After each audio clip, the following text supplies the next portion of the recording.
નમસ્કાર દર્શક મિત્રો, હું છું જીગર. આપ જોઈ રહ્યા છો નર્મદા સમાચાર. સૌપ્રથમ જોઈશું અત્યાર સુધીના મુખ્ય સમાચારો. માત્ર મોટરસાયકલ પડાવવા માટે મિત્રએ મિત્રની જ કરી પથ્થરમારી હત્યા.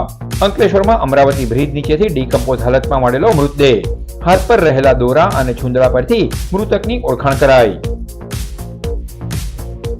કવિઠા ગામ મયુરસિંહ રાજ પરિવારના બહિષ્કાર મામલે યતીન પટેલ ફરી ગ્રામસભા બોલાવી જાહેરમાં માફી માંગે તેવી માંગ.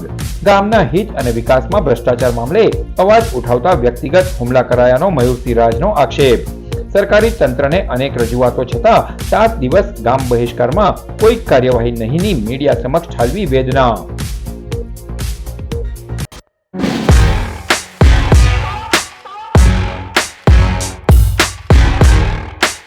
ભરૂચની ભોલાવ જીઆઈડીસીમાં રહેતા 40 વર્ષીય પરેશ મણીલાલ વસાવાના હત્યાકાંડનો ભેદ અંકલેશ્વર રૂરલ પોલીસ અને ભરૂચ ક્રાઇમ બ્રાન્ચે માત્ર થોડા દિવસોમાં ઉકેલી નાખ્યો છે.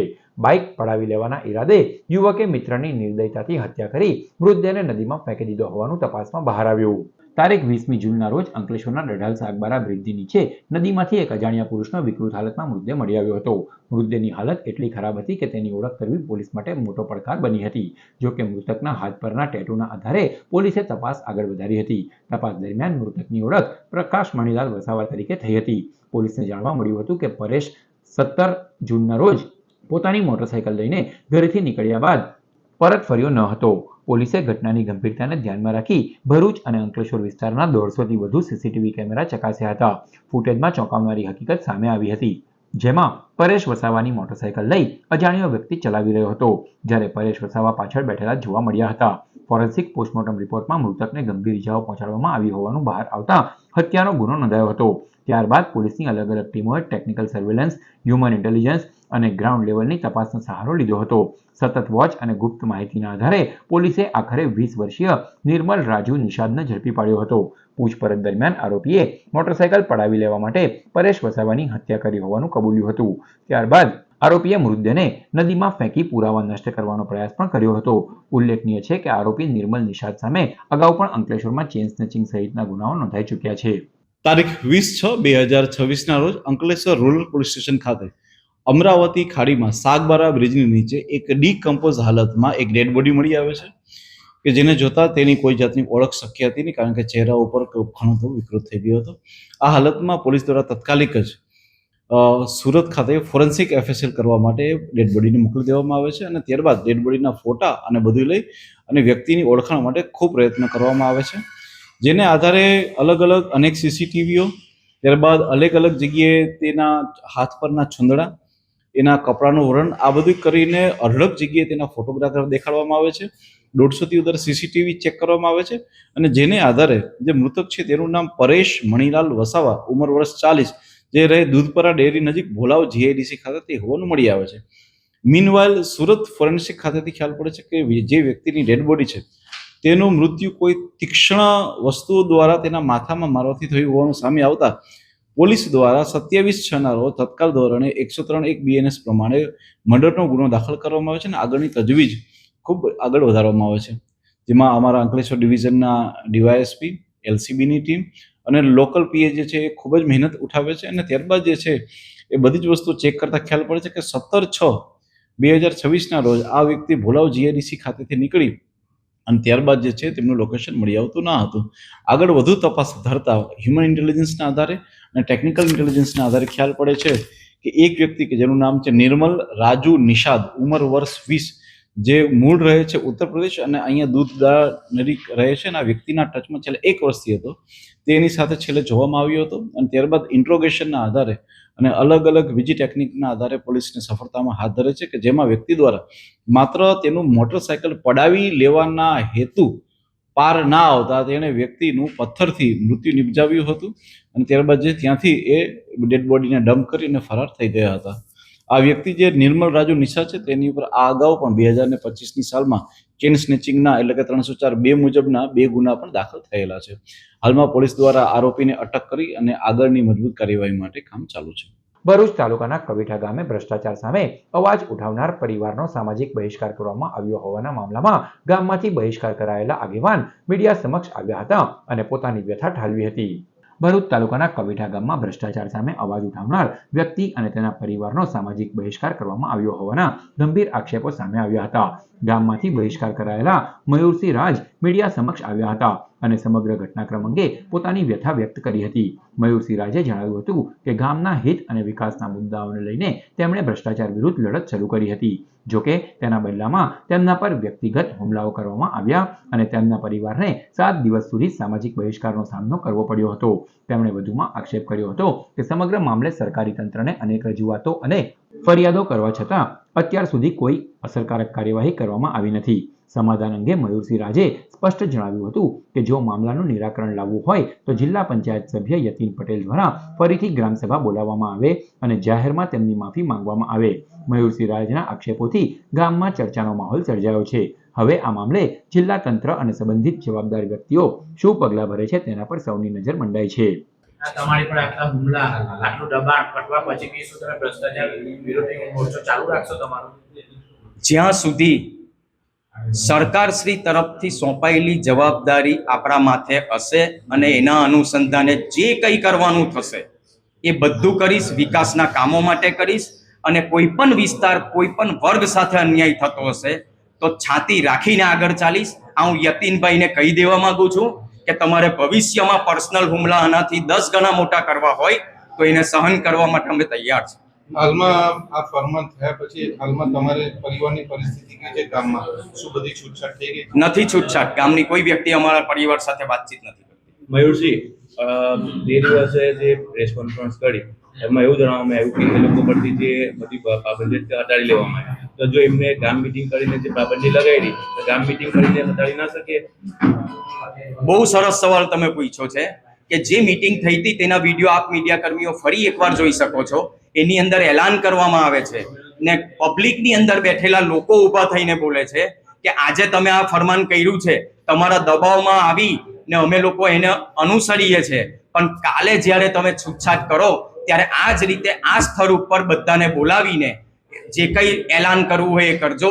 જેનું એલાન આજ સુધી થયું નથી અને એ થવું ખૂબ જરૂરી છે. શું આવનાર સમયમાં સમાધાન થશે? તમે શું માની રહ્યા છો? મારી લડાઈ વિકાસના કામોની છે. આજે પણ હું જાહેર જનતાને, મારા ગ્રામજનોને અને સ્પેશિયલ યતીનભાઈને જણાવી દઉં છું કે મારા જે મેં વિકાસના કામો 4 કામોની માંગણી કરેલી છે એને યુદ્ધના ધોરણે તાત્કાલિક શરૂ કરવામાં આવે અને અમારા ગામની જે આપશ્રીએ મને સવાલ પૂછ્યો કે જે જગ્યાએથી તાલિબાની ફરમાન કરવામાં આવ્યું હતું એ જ જગ્યાએ જઈને તમે ફરી એ જનતાને ભેગી કરીને માફી માંગો, કહી દો કે આપણે લોકશાહીની વિરુદ્ધનું આ કૃત્ય કર્યું છે, એ ખોટું છે, આ કૃત્ય આપણાથી કરી ના શકાય. આપણે ગ્રામ વતી અને યતીનભાઈ પોતે આની માફી માંગે અને સમાધાનમાં મને કઈ વાંધો નથી. મારી એક જ દિશા છે, મારો કોઈના પર પર્સનલ હુમલો નથી. વિકાસના કામો મારા અટકવા ના જોઈએ અને મૂળભૂત જરૂરિયાતો મારા ગામના એક પણ નાગરિકની અટકવી ના જોઈએ. એમના આક્ષેપ એવો હતો યતીનભાઈનો કે આપની પત્નીને ડેપ્યુટી સરપંચ બનાવવાની હતી, એટલા માટે તમે વિકાસના કામમાં રોડા નાખો છો. ડેપ્યુટી સરપંચ એ લોકશાહીના પ્રક્રિયાનો એક ભાગ છે. 3 જણે ડેપ્યુટી સરપંચ માટે ઉમેદવારી કરી હતી. એની અંદર ડેપ્યુટી સરપંચમાં મારા ધર્મપત્નીની હાર થઈ છે, જેને અમે માથે ચડાવીએ છીએ. એટલે એની અંદર બીજો કોઈ સવાલ રહેતો નથી. ત્યારબાદ એ વિષય ઉપર અમારા તરફથી કોઈ પ્રતિક્રિયા આપવામાં આવી નથી કે કોઈ બદલાની ભાવના રાખવામાં આવી નથી. જાતે સવાલ ઊભા કરીને જવાબ આપવા એ યતીનભાઈનો સ્વભાવ છે. ભરૂચ અને અંકલેશ્વરમાં વટ સાવિત્રીના વ્રતની અત્યંત ભક્તિભાવપૂર્વક ઉજવણી કરવામાં આવી. ભરૂચ અને અંકલેશ્વરના વિવિધ મંદિરો, વડના ઝાડ નીચે સૌભાગ્યવતી મહિલાઓ દ્વારા વટ સાવિત્રીના વ્રતની શ્રદ્ધાભેર ઉજવણી કરવામાં આવી હતી અને પોતાના પતિના લાંબા આયુષ્ય માટે કામના કરવામાં આવી હતી. શાસ્ત્રો મુજબ વટના વૃક્ષની નીચે બેસીને જ સાવિત્રીએ પોતાના પતિ સત્યવાનને પુનર્જીવિત કરી નવજીવન આપ્યું હતું. ત્યારથી જ વટ સાવિત્રી વ્રત કરીને સૌભાગ્યવતી મહિલાઓ પોતાના પતિના લાંબા આયુષ્ય અને સુખ સમૃદ્ધિની કામના કરે છે. આ દિવસે મહિલાઓ વ્રત રાખીને વટ વૃક્ષ પાસે જઈને વિધિવત પૂજન અર્ચન કરે છે. સાથે જ વટ વૃક્ષની પરિક્રમા કરે છે. ધાર્મિક માન્યતાઓ અનુસાર આમ કરવાથી પતિના જીવનમાં આવનારી દરેક બાધા દૂર થાય છે અને સુખ સમૃદ્ધિ સાથે જ લાંબા આયુષ્યની પ્રાપ્તિ થાય છે. વટના વૃક્ષમાં બ્રહ્મા, વિષ્ણુ અને મહેશનો વાસ છે તેવી પણ માન્યતા છે. આથી અત્યંત ભક્તિભાવપૂર્વક આ પૂજન કરવામાં આવે છે.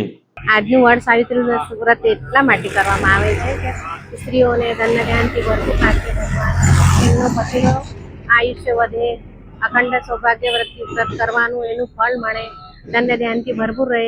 એમાં મહાદેવ શિવ પાર્વતીની પૂજા કરવામાં આવે છે, વિષ્ણુ લક્ષ્મીની પૂજા કરવામાં આવે છે, ગણપતિ દાદાની પૂજા કરવામાં આવે છે, પછી વટ સાવિત્રી માતાની પૂજન કરવામાં આવે છે, પછી એમને બધું ભેટ સ્વીકારવામાં આવે છે, જેને કે ચણાની દાળ હોય, કેરી હોય, શ્રીફળ, બ્લાઉઝ પીસ, શણગાર આપવામાં આવે છે. પછી એમની ફેરા કરવામાં આવે છે. જેની જે ઈચ્છા હોય તે કરી શકીએ છીએ. 11, 21, 51, 108 એટલે એ ફળની પ્રાપ્તિ મળે છે. તો આ તરફ અંકલેશ્વરમાં પણ વટ સાવિત્રીના વ્રતની ભક્તિભાવપૂર્વક ઉજવણી કરવામાં આવી હતી.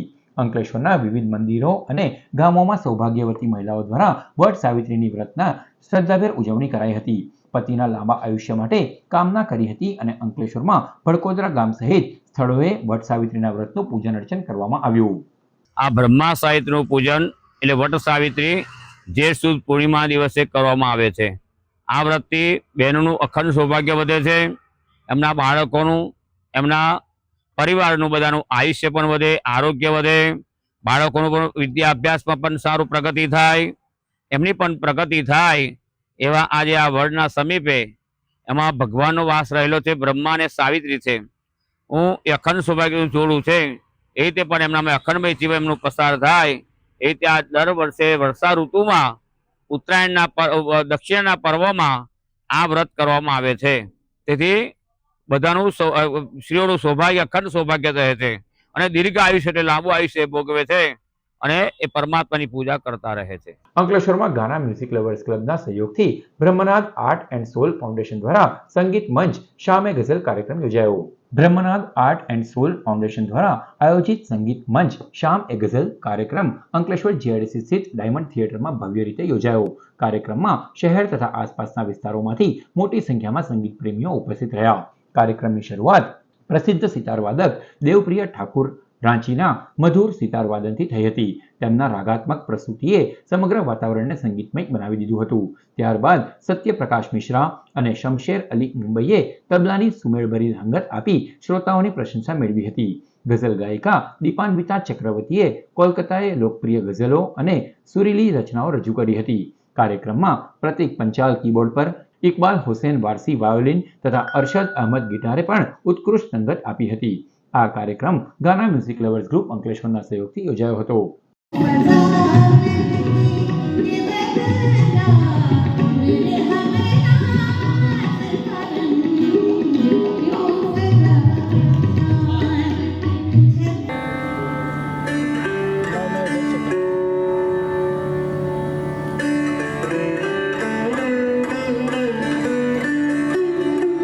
અંકલેશ્વર ઉદ્યોગ મંડળની આવતીકાલે યોજાનાર ચૂંટણીની તૈયારીઓને આખરી ઓપ આપવામાં આવ્યો છે. ચૂંટણીમાં 1282 જેટલા મતદારો પોતાના મતાધિકારનો ઉપયોગ કરશે. એશિયાની પ્રતિષ્ઠિત ઔદ્યોગિક વસાહતોમાં સ્થાન ધરાવતી અંકલેશ્વર ઇન્ડસ્ટ્રીઝ એસોસિએશન AIAની મેનેજિંગ કમિટીની વર્ષ 2026-27ની ચૂંટણી આવતીકાલે યોજાશે. પ્રતિષ્ઠાભરી ચૂંટણીમાં મુખ્યત્વે 2 મજબૂત પક્ષો સહયોગ પેનલ અને વિકાસ પેનલ વચ્ચે ટક્કર જોવા મળશે. ત્યારે તંત્ર દ્વારા ચૂંટણીની તમામ તૈયારીઓને આખરી ઓપ આપવામાં આવ્યો છે. મતદાન મથકો, બેઠક વ્યવસ્થા અને પાણીની સુવિધા સહિતની બાબતોનું ચૂંટણી અધિકારી દ્વારા નિરીક્ષણ કરવામાં આવ્યું છે. અંકલેશ્વર ઇન્ડસ્ટ્રીઝ એસોસિએશનની મેનેજિંગ કમિટીમાં કુલ 20 સભ્યો હોય છે, જેમાંથી સ્મોલ સ્કેલ ઇન્ડસ્ટ્રીઝના 24 સભ્યો, રિઝર્વ કેટેગરીના 3 સભ્યો અને કોર્પોરેટ કેટેગરીના 3 સભ્યોનો સમાવેશ થાય છે. ચૂંટાયેલા સભ્યોની કુલ મુદ્દત 3 વર્ષની હોય છે, જેમાં નિયમ મુજબ દર વર્ષે 10 સભ્યોની મુદ્દત પૂર્ણ થાય છે અને તે ખાલી પડેલી બેઠકો માટે નવી ચૂંટણી યોજાય છે. સત્તાની ખુરશી મેળવવા માટે કોઈ પણ પક્ષ પાસે 16 સભ્યોનો જાદુઈ આંકડો હોવો અનિવાર્ય છે. બહુમતીના 16ના આંકડા સુધી પહોંચવા માટે વિકાસ પેનલને આ 10માંથી માત્ર 3 સભ્યો જીતાડવાની જરૂર છે, જ્યારે સત્તા પાછી મેળવવા માટે સહયોગ પેનલને 10માંથી 9 સભ્યો જીતાડવા અત્યંત જરૂરી છે. અંકલેશ્વર ઇન્ડસ્ટ્રીઝ એસોસિએશન વર્ષ 2026-27 મેનેજિંગ કમિટીની 10 સીટની ચૂંટણી યોજાનાર છે, જે 30 જૂનના રોજ છે નિર્ધારેલ. અને એની વ્યવસ્થાના ભાગરૂપે આજે બધું ઇન્સ્પેક્શન કર્યું. મતદાન મથકની અંદર 6 બૂથ, એની અંદરની વ્યવસ્થા, લાઇટિંગ, કોમ્પ્યુટર, સ્ક્રીન અને મતદાર સભ્ય જે કોઈ અહીંયા મતદાનમાં આવે અને સરસ રીતે શાંતિપૂર્ણ મતદાન થઈ શકે એવી સંતોષકારક વ્યવસ્થા AIA દ્વારા એના સેક્રેટરી પ્રેસિડેન્ટ દ્વારા કરેલી છે, જે મેં વેરીફાઈ પણ કરી લીધી છે. અંકલેશ્વરના સેવા કર્મ ચેરિટેબલ ટ્રસ્ટ દ્વારા જરૂરિયાતમંદ બાળકોને સ્કૂલ બેગનું વિતરણ કરવામાં આવ્યું. આ પ્રસંગે સંસ્થાના હોદ્દેદારો ઉપસ્થિત રહ્યા. અંકલેશ્વર હાંસોટ રોડ ઉપર આવેલ ભીડભંજન હનુમાનજી મંદિર ખાતે સેવા કર્મ ચેરિટેબલ ટ્રસ્ટ દ્વારા જરૂરિયાતમંદ બાળકોને સ્કૂલ બેગ વિતરણ કાર્યક્રમનું આયોજન કરવામાં આવ્યું. કાર્યક્રમમાં સેવા કર્મ ચેરિટેબલ ટ્રસ્ટના પ્રમુખ ચંદ્રેશ પટેલ, વિનય વસાવા, સુરેશ પટેલ સહિતના આગેવાનો ઉપસ્થિત રહ્યા હતા અને 20 જેટલા જરૂરિયાતમંદ બાળકોને સ્કૂલ બેગનું વિતરણ કરાયું હતું.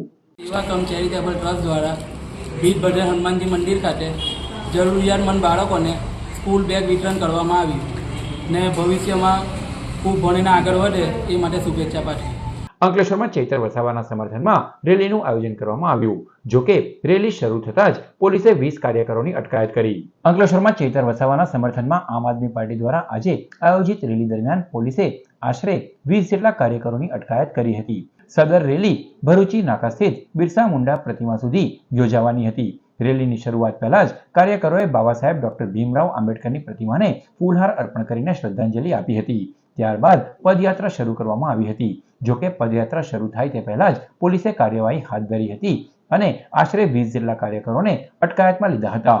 પોલીસની આ કાર્યવાહીના સ્થળ પર જ થોડા સમય માટે તંગદિલીનો માહોલ પણ સર્જાયો હતો. કાર્યકરોએ અટકાયતનો વિરોધ પણ નોંધાવ્યો હતો. નમસ્કાર. ગુજરાતના લોકપ્રિય ધારાસભ્ય માનનીય ચેતરભાઈ વસાવા સાહેબ પર જે તાનાશાહી સરકારે જે ખોટા કેસો કરીને વારંવાર એમને જેલ કરવામાં આવે છે. ફક્ત 18 દિવસના બાળકને જે એને પણ સજા કરવામાં આવી છે. ત્યારે આ ભાજપ સરકાર હંમેશા તાનાશાહી કરી રહી છે. જ્યારે જે અન્યાય, શોષણ, અત્યાચાર હંમેશા ચેતરભાઈ એમની વચ્ચે આગળ રહ્યા છે, લોકોના હક અધિકાર માટે લડી રહ્યા છે. ત્યારે જ્યારે નર્મદા જિલ્લો આખો ચેતરભાઈ વસાવા આમ આદમી પાર્ટી જીતી રહી છે અને તે ભાજપ સરકાર જોઈ શકી નથી. એના વિરુદ્ધ જ્યારે ચેતરભાઈ પર ખોટા કેસો કરી રહ્યા છે અને એમને દબાણ કરવામાં આવી રહ્યું છે. આજે સમગ્ર આમ આદમી પાર્ટી અને અંકલેશ્વરના સામાજિક આગેવાનો દ્વારા એક પદયાત્રાનું આયોજન કરવામાં આવેલું હતું, પણ ત્યાં પણ અમને પરમિશન છેલ્લા 3 દિવસથી માંગીએ છીએ, તે છતાંય પરમિશન આપવામાં નહીં આવી અને પોલીસ મૂકી દેવામાં આવી છે. ભાજપ સરકાર હંમેશા તાનાશાહી સાબિત થઈ રહ્યું છે અને વારંવાર આ લોકતંત્રનું હત્યા કરી રહી છે. પણ અમને વિશ્વાસ છે માનનીય ચૈતરભાઈ અને નામદાર કોર્ટ, સુપ્રીમ કોર્ટ, હાઈકોર્ટ દ્વારા અમને જામીન અને કોર્ટનો સ્ટે આપવામાં આવશે.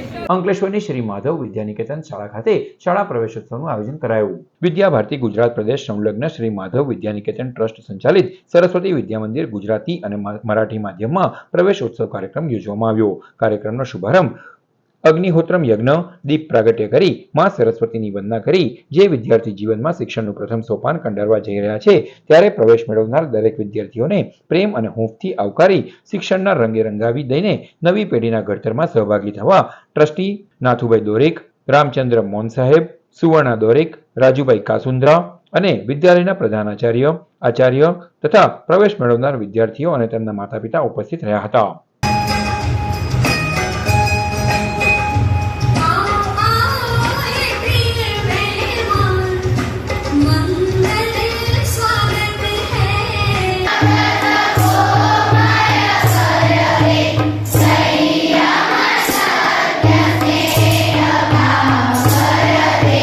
ભરૂચના વાલિયા ગામના 4 રસ્તા સ્થિત બિરસા મુંડાની પ્રતિમા પાસે આમ આદમી પાર્ટી અને આદિવાસી સમાજ દ્વારા ચૈતર વસાવાના સમર્થનમાં સપોર્ટ માર્ચનું આયોજન કરવામાં આવ્યું હતું. ડેડિયાપાડાના ધારાસભ્ય ચૈતર વસાવા અને અન્ય 8 લોકોને રાજપીપળા સેશન્સ કોર્ટ દ્વારા 7 વર્ષની સજા ફટકારવામાં આવી છે. આ નિર્ણયથી આદિવાસી સમાજ સહિત ગુજરાતના અનેક લોકોમાં અસંતોષની લાગણી જોવા મળી રહી છે. ત્યારે આજરોજ આમ આદમી પાર્ટી વાલિયા, નેત્રંગ અને ઝઘડિયા તેમજ આદિવાસી સમાજ સહિત વિવિધ સામાજિક આગેવાનો અનેક સંગઠનો દ્વારા સમર્થન માર્ચનું આયોજન કરવામાં આવ્યું હતું. વાલિયા ગામના 4 રસ્તા સ્થિત ભગવાન બિરસા મુંડાની પ્રતિમાને આગેવાનોએ પુષ્પાંજલિ અર્પણ કરી સૂત્રોચ્ચાર સાથે સપોર્ટ માર્ચ નીકળી થોડે પહોંચતા જ પોલીસે 10 થી વધુ આગેવાનોને અટકાવી ડિટેન કર્યા હતા. આ કાર્યક્રમમાં તાલુકા પંચાયતના પ્રમુખ રાજુ વસાવા, ઉપપ્રમુખ વિનય વસાવા, જિલ્લા પંચાયતના સભ્ય રજની વસાવા, વિનય વસાવા, સંદીપ વસાવા અને અન્ય આગેવાનો ઉપસ્થિત રહ્યા હતા. આગળ અમે આ માટે ભારતના સંવિધાન પર અમને પૂરો ભરોસો છે અને નામદાર ગુજરાત હાઈકોર્ટ અને સુપ્રીમ કોર્ટ પર અમને પૂરો ભરોસો છે કે ચૈતરભાઈ વસાવાને ન્યાય મળશે અને ચૈતરભાઈ ખૂબ જ વહેલા આપણી વચ્ચે આવશે અને પ્રજાના કાર્યો કરશે. કારણ કે આજે તમે જોઈ શકો છો કે સમગ્ર ગુજરાતમાં ભાજપના 26 જેટલા ધારાસભ્યો છે, જેમના પર 20 જેટલા ધારાસભ્યો પર અત્યંત ગંભીર ગુનાઓ છે. બળાત્કારના માંડીને, મારામારીથી માંડીને ગુંડાગીરીથી માંડીને હાર્દિક પટેલ જેવા જે ધારાસભ્ય છે એમની પર પણ 20 કરતા પણ વધુ ક્રાઇમ છે, તેમ છતાં પણ તેઓ ખુલ્લેઆમ બહાર ફરી રહ્યા છે. અને માત્ર ચૈતરભાઈ વસાવા કે જે 2023માં કેસ કરેલો હતો અને આટલો જલ્દી ફાસ્ટ કેસ ચલાવીને એમને જે ઈરાદાપૂર્વક આ લોકોએ જે ષડયંત્ર કર્યું છે એનો અમે વિરોધ કરીએ છીએ. ઝઘડિયામાં કરણસિંહ પરમાર નામના ઈસમે સોશિયલ મીડિયામાં આદિવાસી સમુદાય અને લોકલાડીલા આદિવાસી નેતા ચૈતર વસાવાને ટાર્ગેટ કરેલ ટિપ્પણીને લઈ આદિવાસી સમાજ એકત્રિત થઈ વિરોધ નોંધાવ્યો. ઝઘડિયા સ્થિત બિરસા મુંડાની પ્રતિમાને પુષ્પાંજલિ અર્પણ કરી રેલી સ્વરૂપે પોલીસ મથક ખાતે પીઆઈ સાહેબને આવેદનપત્ર પાઠવાયું હતું. જેમાં જણાવ્યા અનુસાર ઝઘડિયામાં કરણસિંહ પરમાર નામના ઈસમે સોશિયલ મીડિયામાં આદિવાસી સમુદાય અને લોકલાડીલા આદિવાસી નેતા ચૈતર વસાવાને ટાર્ગેટ કરી ધૃણાસ્પદ, અપમાનજનક અને નક્સલી જેવા શબ્દો વાપરી વૈમનસ્ય ફેલાવવાનો પ્રયાસ કર્યો હોવાના આક્ષેપ કરવામાં આવ્યા હતા. ત્યારે આ ટિપ્પણી કરનાર ઈસમ વિરુદ્ધ એટ્રોસિટી એક્ટ, આઈટી એક્ટ અને BNS સહિતની કલમ હેઠળ ગુનો નોંધી દાખલો બેસાડવામાં આવે તેવી માંગ કરવામાં આવી છે. 2 દિવસ અગાઉ કરણસિંહ પરમાર નામક યુવકે જે અમારા આદિવાસી સમાજના સામાજિક લડવાયક છે એમના વિરોધમાં એમને જે નક્સલવાદી કહીને એમનું જે અપમાન કર્યું છે, એમનું એકલું અપમાન નથી, સમગ્ર સમાજનું અપમાન છે. અમે આદિવાસીઓ સંવિધાનમાં માનનારા લોકો છે. અમે આદિવાસીઓ અમારા રીતિ રિવાજ પરંપરાથી જીવવાવાળા લોકો છે. ત્યારે આજે ઝઘડિયા તાલુકો હોય કે વાલિયા તાલુકો હોય કે નેત્રંગ તાલુકો હોય, સમગ્ર તાલુકામાં અમે આદિવાસી અને બીજા અન્ય સમુદાય જે બધા ભાઈચારાની લાગણીથી રહેતા છે. ત્યારે આવા લોકો જે અશાંતિ ફેલાવવાનો પ્રયાસ કરે છે એવા લોકો પર કાયદેસરની કાર્યવાહી કરવામાં આવે. આજરોજ અમે અહીંયા ઝઘડિયા ખાતે બિરસા ચોક ખાતે આજે અમારા સમાજ ઉપર એક કરણસિંહ પરમાર જે ઝઘડિયાથી છે એણે એક ટિપ્પણી કરી હતી. આજે સોશિયલ મીડિયાનો જમાનો છે, દરેકને આપણે પોતાની વાણી અને વિચાર વ્યક્ત કરવા માટે છૂટ છે, પરંતુ જો આવી રીતના વાણી વિલાસ કરી અને બીજા સમાજને ઠેસ પહોંચે, એની પ્રતિભાને ઠેસ પહોંચે, એ તો કોઈ સાખી લે નહીં.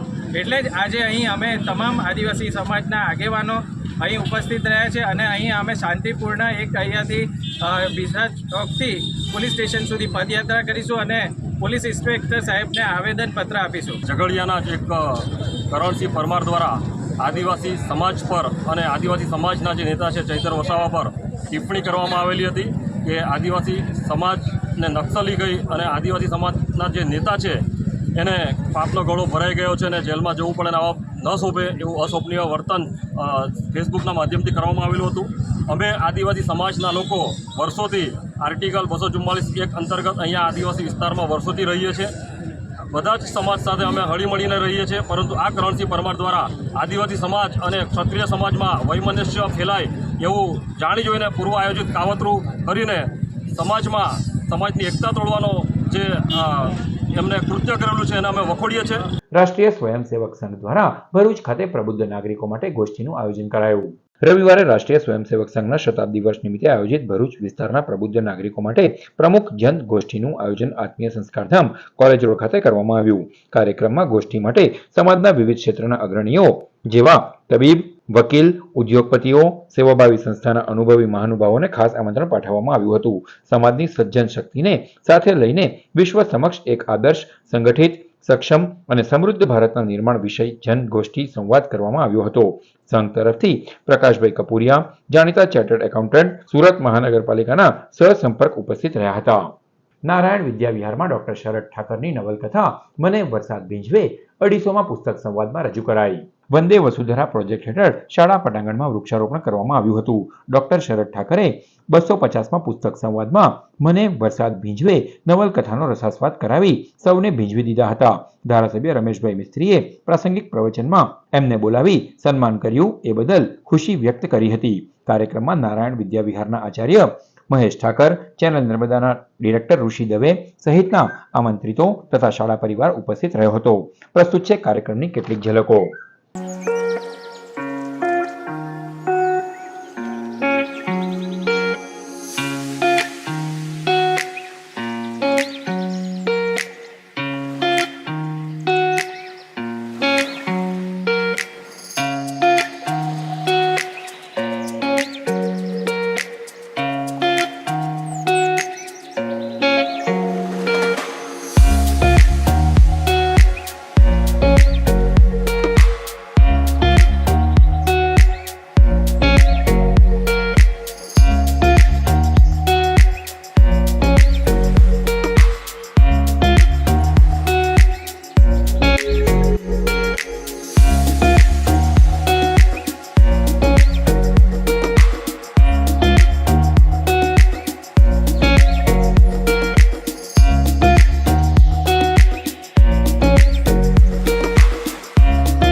સમાચાર પૂર્ણ કરતા પહેલા મુખ્ય સમાચારો પર ફરી એક નજર.